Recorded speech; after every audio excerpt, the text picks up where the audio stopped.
Hello, everybody. Today we have a new movie talk, and the theme is all about patriotic movies. And I think, of course, this is going to be inspired by the recent edition of 13 Hours, but it occurs to me that there's now a subgenre of the war film because we've had war films forever. I mean, they go back to World War II times when pretty much any big star in America can be seen in a big time World War II movie. And I think that big war movies, Saving Private Ryan, Tree of Life, I mean, I don't even want to get into it. There's so many of them. There's been hundreds of movies about World War II. But recently there's been a subgenre of contemporary Middle East movies, either Middle East or Africa movies, North or East Africa movies, set about a contemporary military conflict and usually following just that conflict. So we got 13 Hours that's in theaters. Before that, we had American Sniper, of course. Before that, we had Lone Survivor. We got to go back all the way to the granddaddy of these movies, Black Hawk Down. And I think that I would exclude maybe more somber and sophisticated movies like The Hurt Locker, mostly because the most contemporary movie, I mean, Black Hawk Down, that was an awards contender, but with American Sniper and Lone Survivor and 13 Hours, there's a subcurrent of patriotism and a subcurrent of kind of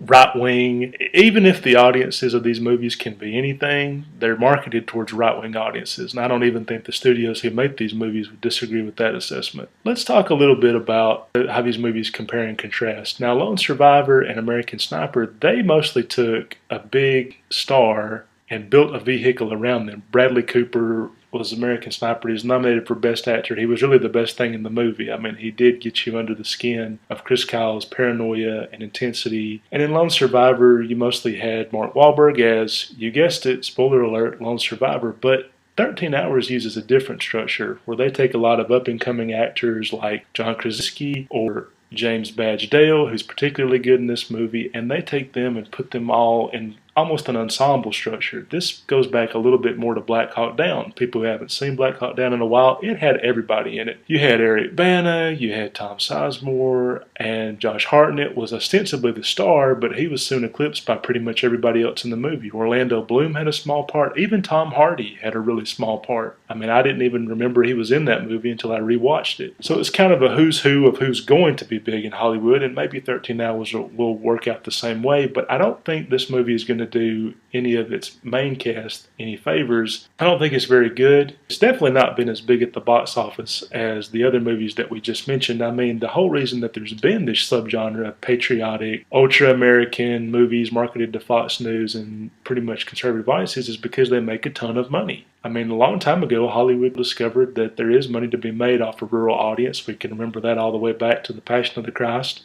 But Lone Survivor did huge business when it opened a couple of years ago. And then, of course, American Sniper wound up being the highest grossing movie of 2014, even though it had a limited release and then opened wide in January of 2015, and it played for weeks and weeks and weeks. You can almost see the effects of it being such a big hit as leading directly to the decision to go ahead and greenlight 13 Hours. But I don't know that people really care as much about Benghazi as they pretend to. I think conservatives, they think they know a lot about Benghazi. They think they care a lot about Benghazi. So when it came time to really sit down and watch a movie about Benghazi, they pretty much said no. The 13 Hours movie, it didn't do anywhere near the box office of American Sniper, and it really will be lucky to make its money back. It's Michael Bay's lowest grossing movie in a long time.